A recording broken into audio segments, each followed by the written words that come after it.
It was just past 7 a.m. on a foggy Monday morning when Lillian Carter stepped into the tiny, hole-in-the-wall coffee shop in Brooklyn. She wore a faded gray hoodie, her once perfect curls tucked into a messy bun. The barista didn't recognize her. Nobody did, and that's exactly how she wanted it. A week ago, she was Lillian Carter, the youngest female CEO in the tech world, listed in Forbes's 40 Under 40, commanding boardrooms with her confidence and charm. But that had changed in the blink of an eye. A ruthless internal betrayal, a falsified scandal. Her own CFO, someone she had mentored like a brother, had flipped the company against her, leaked false financial reports to the media, and orchestrated her public downfall.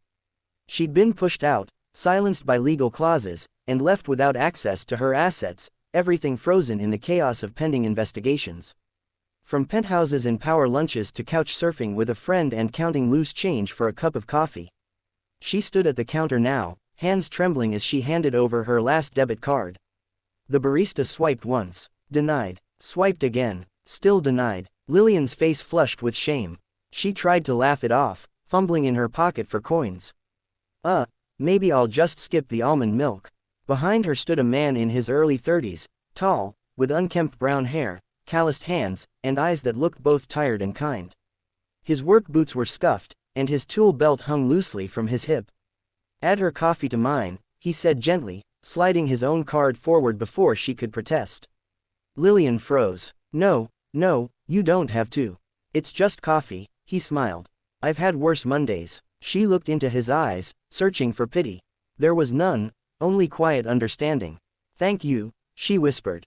"I'll pay you back," he shrugged. "You don't need to." That was the first time in weeks she felt seen, not as the disgraced CEO, not as the tabloid disaster, but as a human being. They sat across from each other at a small table near the window. His name was Jake Monroe, a construction worker on a tight deadline, raising his little sister alone after their parents died in an accident years ago. He didn't ask for her story, didn't push. Just talked about how the city smelled better after rain, how he liked his coffee black, and how people forget how powerful a small kindness can be. Lillian found herself smiling, then laughing. The ache in her chest didn't vanish, but it dulled. And when Jake got up to leave, he gave her his number. "Not for the coffee," he said. "Just in case you ever need to talk, or laugh, or yell at someone." She didn't know then, but that one cup of coffee had changed everything. Lillian had spent those months not sulking, but rebuilding quietly. With the help of a secret investor, an old college friend, she acquired the very firm that had ousted her.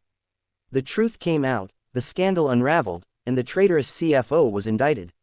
She returned not just with vengeance, but with vision. But in all of it, through meetings, late-night calls, courtrooms and chaos, one name kept echoing in her mind. Jake, the man who didn't know who she was. Who paid for her coffee without question. Who saw her, not the headlines. She hadn't contacted him since. Hadn't known what to say. But now she stood outside the same tiny cafe. Dressed differently, sleek coat, red lipstick, heels that clicked confidently against the pavement. But her heart beat just as fast. She spotted him through the window, sitting in the same corner.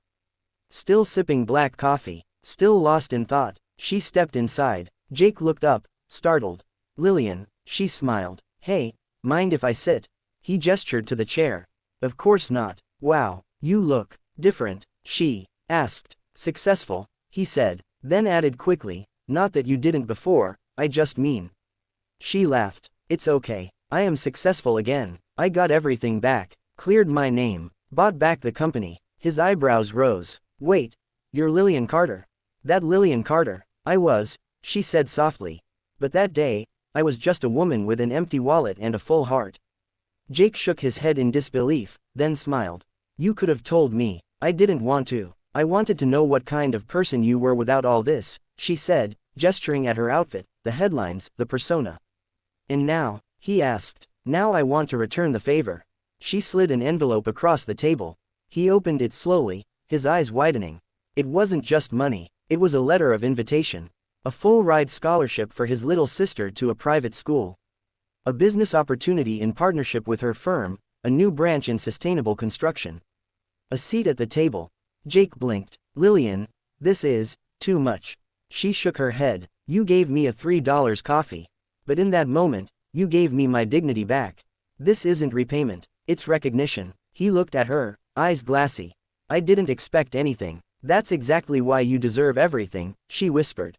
The cafe fell into a quiet hush around them. Two people whose lives had collided not in boardrooms or billion-dollar meetings, but over a declined card, and a cup of coffee. Clapperboard, outro, final narration to viewers. Sometimes, the people who save us don't even know they're saving us. A kind gesture, a warm smile, a small act of humanity, it can change someone's whole world. Sparkles, if this story touched your heart, don't forget to hit that like button and subscribe for more powerful, emotional stories like this. Every share helps us reach someone who needs a little reminder that goodness still exists. Thank you for watching. See you in the next story.